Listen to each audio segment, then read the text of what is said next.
Aeropak Extra Spray Paint combines the strong adhesion of Aeropak with the protection and decorative effect of a top coat. No separate primer is required. One-step application completes the job, greatly saving time. It offers excellent surface adaptability and can be used on a wide range of materials, including glass, metal, wood, plastic, wicker, and etc. Net weight 340 grams.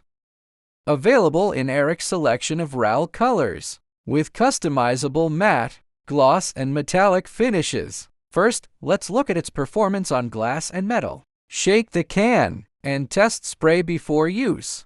Hold the can about 15 to 30 centimeters away from your prepped surface. Start with a light mist coat, spraying smoothly left to right in one continuous motion. Pause and let it set for 30 to 60 seconds, then apply additional coats at a 90 angle to your first pass. It has a 360 valve, so you can spray smoothly from any angle. The coating is smooth and even, with good anti-sagging properties.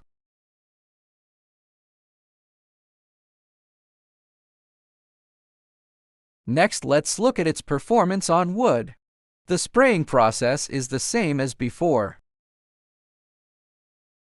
The contrast is significant. Then show its performance on plastic. It performs equally well on plastic surfaces. Excellent coverage hides base colors and minor scratches effortlessly. Finally, let's look at how it performs on rattan surfaces. It's perfect for DIY furniture making. Leave a comment if you'd like to see test videos of other colors or materials.